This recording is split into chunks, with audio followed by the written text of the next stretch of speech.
In my sinful state, there is no capacity to do good, only wrong and evil.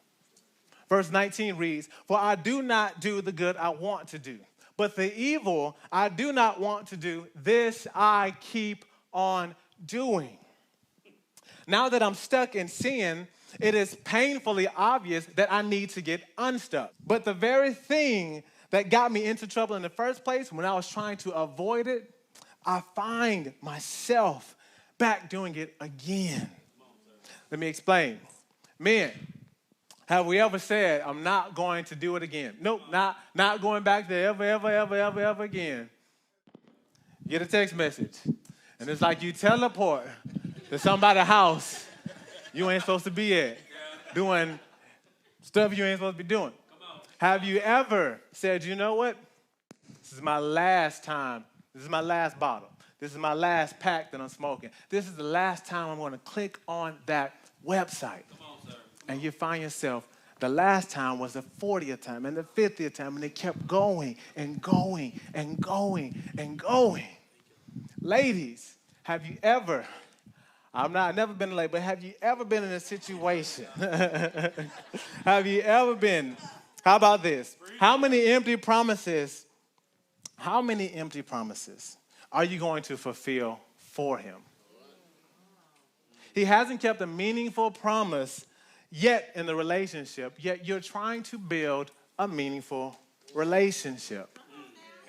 What got me into trouble in the first place, I just keep going back to it. Oh, he said he loved me. Right back where we started. Probably more oftentimes in a worse situation. How many times have you said, you know what, I'm going to follow my business plan. I'm going to make it happen. I'm going to make a business that glorifies and honors God with everything that I do, only to have that plan sitting on the shelf, collecting dust, and you weakening the power and touch of God in the process. To make matters worse, Paul even implies that the very thing he is doing, he actually doesn't even want to do. Have you ever been in a situation where you looked at somebody else in their situation and said, you know what? I would never do that in a million years. I would never do that in a million years. Only days, weeks, or months later to find yourself in the same situation, doing the same thing that they did. You thought that you were so high that you would never fall for something like that. And there you are in the same situation.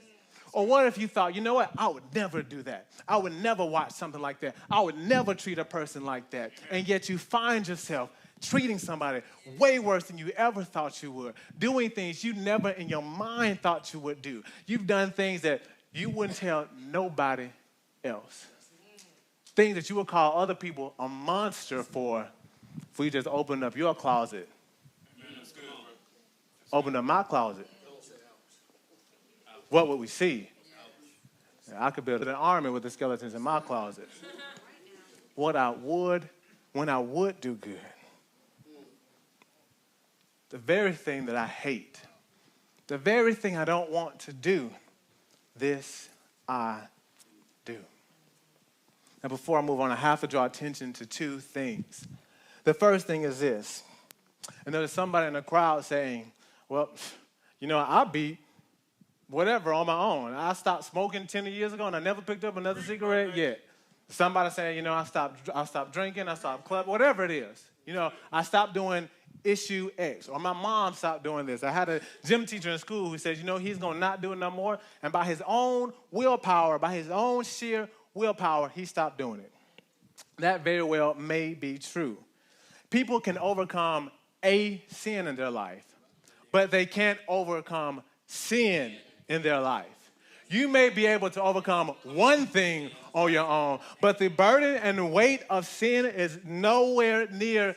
There's no way that you can overcome it on your own. You would be in rehab for eternity and still will not be able to overcome all sin on your own. We don't have enough willpower. We don't have enough strength to do it on our own. Even if you went through rehab for some type of substance abuse and you're now clean, there's still countless amount of other issues that we must account for. God's standard is perfection in every single area. And we cannot hope to achieve complete perfection in our own strength. That's good. The second thing I need to draw attention to is this.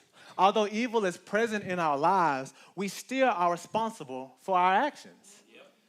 Saying things like, well, God knows my heart, or the Lord made me this way, I can just do whatever I want to do, it's not acceptable at all. There is never an acceptable reason to sin. Now, there never has been, and there never will be an acceptable reason to sin.